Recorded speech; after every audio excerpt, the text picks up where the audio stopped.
I know, right? You're probably thinking, whose balls did I have to fondle to get my very own Deadpool Bow? Well, I can't tell you his name, but I can tell you that it rhymes with lion. I bet it feels huge in this hand.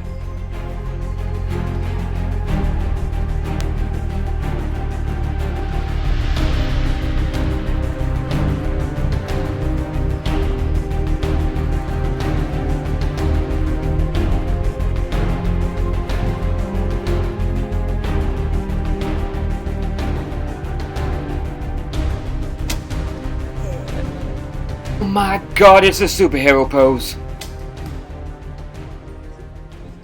Welcome back everybody, thank you for joining today on today's episode for the review of the Deadpool Bow. This is a Jottoman Bow by Bamboo Bows Malaysia and Mazan.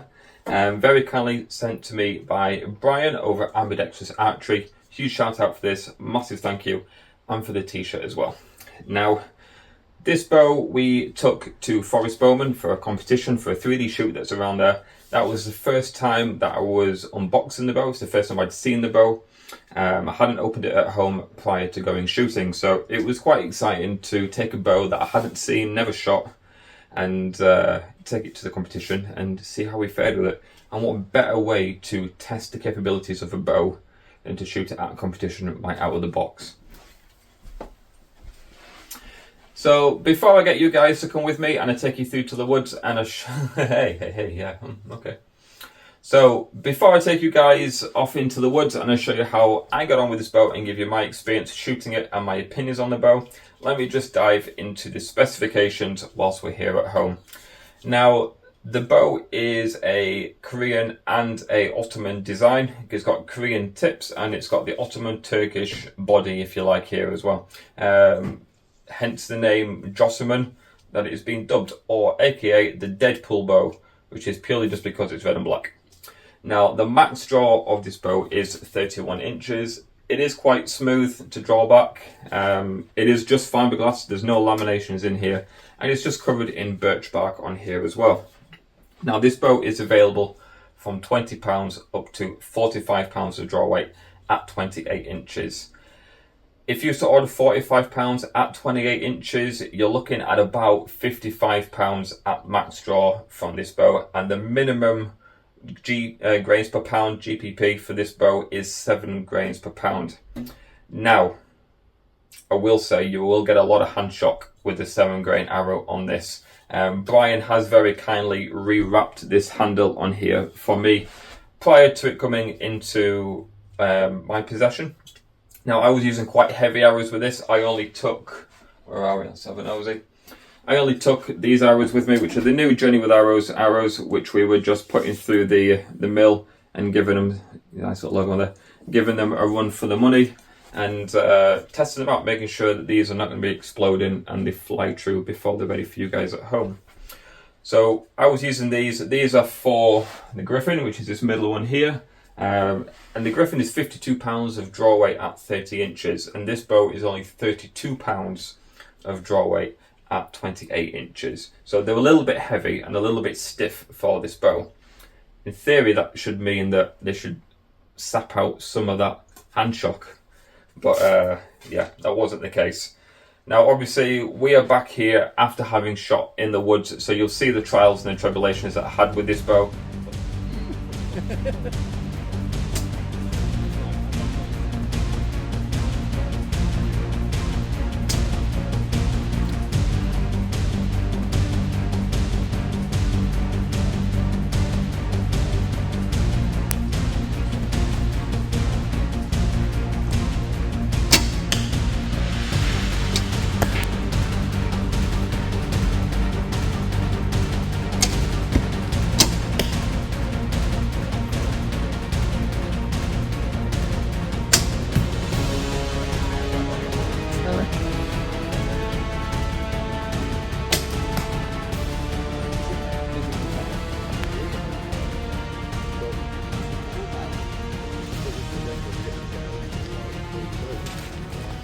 This is an issue. It's very difficult to get a really good bow review and get enough footage and to explain things when you're on a competition with people around as well. So it's a little bit easier sometimes to do that when I'm on my own. I can make sure that I'm getting all the bits of relevant information that you need and get all the angles and some good footage for you guys to watch at home, which is the reason why we're back here in the house after the competition. Now, the Jottoman Bow, the Korean and Ottoman hybrid design. As you've seen in the video, the string serving was a major issue. There's no way on earth that you can have a knock that clips onto there. And I had multiple styles of knocks. We had both, we were testing both this normal standard run-of-the-mill knocks, the black ones that are here, and we also had Vermil's Y knocks as well, neither of which were fixing upon this bowstring. Now, I'll put them back in there a minute. Now, so that caused quite a major issue, and it was very fiddly in trying to keep an arrow onto the bowstring. And in my opinion, it's a little bit of a safety issue. Now, the main reason being, and it is fiberglass, so they are solid. It's not going to delaminate or anything on there. But if you've got a knock that's a little bit wobbly, especially if you're not 100% comfortable with thumb draw, or if you're just new to archery and you're still trying to figure out the mechanics of it all, the last thing you want at being at full draw is having an arrow that slips off the bowstring, or you accidentally knock it and you end up dry firing your bow. Even with a fiberglass bow, that's not something that you want to experience. You're going to hurt yourself.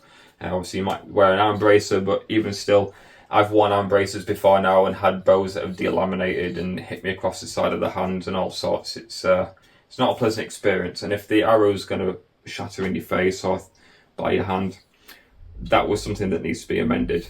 Now, I have double served this now, so since having come home after having done the shoot, this has been served over the top of the original serving. So let's just take an arrow. Now it is no issue whatsoever. We can hold an arrow on that bowstring and nobody's going to be getting hurt from any dry fires. And you're not going to be sat there fumbling around like I was trying to get an arrow onto the bowstring. Now, just a side note, these Journey with Arrows, let me put that on there for you. The camera might pick it up. They've just gone through their last testing. Everything is perfectly great with these. They will be hitting the market, so watch out for that as well. Now, the Jottoman Bow, what's my opinion on it? It's okay, if I'm honest with you. It wouldn't be my cup of tea. I wouldn't have wanted to add this to my bow collection. That's just my personal opinion on this bow. The handle, Brian has already rewrapped in some grip there to provide a little bit more padding and to reduce some of the shock. Now, one of the things that Brian was mentioning was that during his experience with this bow, he was getting a lot of hand shock from having shot. Now, with me shooting the Journey with arrows, which are spined for the Griffin, which is this one here, this is a 52-pound draw weight bow at 30 inches. This one is only supposedly 32 pounds of draw weight at 28 inches. So those arrows were a little bit stiff. They came out okay. You can get the torque on the bow. The handle is really good for that. It allows you to be able to... I had to experiment with a few different grips and practicing with tweaking the bow and doing some catra. That allows you to do that. No problem whatsoever. The design of that, perfectly good. No problems. But there was still hand shock. And they're a heavy arrow. On this Griffin, they're just over 9 grain per pound, so they're going to be a lot heavier for this. They should have absorbed some more of that shock, but didn't. So I think just with it being a fiberglass bow, you're always going to have that hand shock in here. Now, we mentioned it was made from fiberglass. We mentioned that Brian rewrapped the handle that's on here. But what's on top? What is this red stuff here? I'm colourblind. To me, it looks as red. Apparently, it's a little bit more of a plum colour. I don't know. To me, it's red and it's black, and that's why it was called the Deadpool Bow. It wasn't me that dubbed the name. That is purely from the supplier. Now, this is just birch bark. Let me grab some from down here. So, birch bark, everybody's seen birch bark. You can get it in strips like this. I've got a load of it. I actually cut this up. You can get it off of trees. Now, the birch bark obviously is just being attached around the bow like so, and applied all the way up and wrapped around the corners, so to speak. And then it's been dyed. So it's quite fragile. Now it's not lifting anywhere. The birch bark has stayed down on the bow, no problem there whatsoever. It's nice and secure. It looks as though it's been attached quite firmly and it's not peeling, so that's good. However, the dye, the red dye that's on here, especially around the arrow pass, obviously, which you're going to be seeing when you're shooting arrows, the dye has started to come off of here. Now, I tried to have a look through my paints to see if I had some paint that I could touch this up with, but I don't have this colour, unfortunately. Bits of this, like here, were like this when we came through unpackaging it. So I don't know if it's rubbed against the bow sleeve or if it's rubbed against the box that it was in. It was incredibly well packaged up. Brian did an extremely good job. You'll see that at the beginning of the video. It took me a long time to actually get this bow out of the bag. It was all bubble wrapped up and everything, but I don't know if some friction between the movement of bubble wrap and the bow sleeve has just started to cause it to wear off a little bit. So that's something to note for when it goes on to the next person for review. Now the arrow pass is nice and slim. It's a lot slimmer than the Met bow. Let's have a look. Let's just move this flight arrow out of the way. Now, they're two very similar bows. Let me just string this one up. They are two very similar bows. They're obviously both of Turkish design, albeit that the Deadpool bow has the Korean tips that are on there. Let's just try and get this off. There we go. I'll just get this strung up. So yeah, they have two very, very similar bows. Let's just get that over there. There we go. So the Jottoman is bigger. Keep on this way. So this is the Jottoman bow, and this is the Met bow. So the Met bow is just a fraction smaller from there as well. You can just see that. Bring that back a little bit for you. There we go. Now the Met bow obviously has a much wider arrow pass than the Jottoman. So the Jottoman is this one here. You can obviously see that this is much thinner, which is great. It's great for aiming with. It's a nice job with the stingray, with the stingray skin, and it's nice and polished. It's not rough, which is really good. If you apply ray skin to a bow or an arrow pass or bow handle correctly, and it's nice and smooth, you are not adding any kick to that or any width to it whatsoever. Zero problems aiming with this bow. Zero problems with the ray skin on there. Absolutely fine. No problem whatsoever. Doesn't bother it. Should we try it?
Tell me that they got that in slow motion.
So my only critique on this bow would be not knowing if it's down to the tip design on here with the string bridges, or as to whether or not it's purely just because it's made of fiberglass, but the level of kick that you get on this bow. Now that is something that could be investigated a little bit further. I don't know if design would change that, or if a bit more padding on the handle would change that as well. But the kick, you certainly do feel it, even with the heavier arrows that we were using. Now this is only £32 supposedly at full draw. Let's have a look. Let's have a nosy. So these arrows are 30 inches. This is supposed to be £32 of draw weight at 28 inches. Let's just show you that it's on 0 on there for you. And let's get that wound up. Okay, so we've got £36 there of draw weight at 30 inches. So we're probably not far off in all fairness on that. But yeah, with the weight of those arrows, there shouldn't have been hardly any hand shock coming through this bow. Again, the bowstring, as we've already mentioned, this has been double served now, so that's sorted. There's no arrows that are falling off of that. I haven't put a knocking point on it because I'm going to leave that open for Brian to do, and when it gets back to America, obviously there's going to be several other people using this bow, and people might have a preference as to how high up or how low down they want to be. Might want to have a knocking point, so I'm not going to put a knocking point on it for him, but everything else on there is sorted. The design, the shape, again, I like the shape. I like Ottoman design bows. It works well. The handle works well here for Catra and torque, anything like that works absolutely fine. There is a little bit of flexibility this way. There isn't much this way whatsoever, not further down, but as soon as you get to the points up here, it's actually quite easy just to knock that string out of the bridges. So you want to be really careful with that. Make sure you're not getting any twists on it whilst you're stringing it up. But other than that, it's a good bow. I had fun with it. You could probably get accurate with it over time. It was certainly good fun to use. I think just the die needs amending because it's such a shame that it started to wear off down here. You can just see like some of that has obviously happened during the bow bag, probably during transit. Couriers are not the lightest of hand. Start again. Couriers are not the lightest of handed people. So this has probably been bashed around a little bit on the plane and thrown around everywhere. But other than that, it does flake a little bit, especially on the arrow pass side here. The top of my thumb, actually, during shooting, started getting little flecks of red that were sitting on top of there from where the arrows have been passing and the feathers have caught just over time. So maybe give it some varnish, make sure that's really locked in. But other than that, it was good fun. That's about all I can say for this bow, to be honest with you. It's, like I say, it's just a fiberglass bow, so don't expect the performance from a laminate bow. But other than that, it's a very cheap, certainly functional bow. And if you're new to the sport of archery and you're new to Asiatic archery, you can obviously use his 3 fingers as well. That's no problem whatsoever. But if you're new and you just want to start out, it's not a bad place to start. As soon as you go to laminated bows, you won't go back. Alright then guys, we're going to leave that there. Thank you very much for listening to this review today. Huge thank you to everybody that has joined the channel and who has participated in watching the content that's been up recently. Every single one of you has been massively appreciated, and I'm still absolutely flabbergasted with how many views our last video got just within 3 days of it, 2 or 3 days of it being up. So from me, from the Deadpool, and from the rest of the bow collection, I'll see you on the next video. Take care guys, and we'll see you then. Bye bye. Are you still here? It's over. Go home. Oh, you're expecting a teaser for a Deadpool Bow too? Well, we don't have that kind of money here. What are you expecting? Sam Jackson to show up with an eye patch and a saucy little leather number? Go home.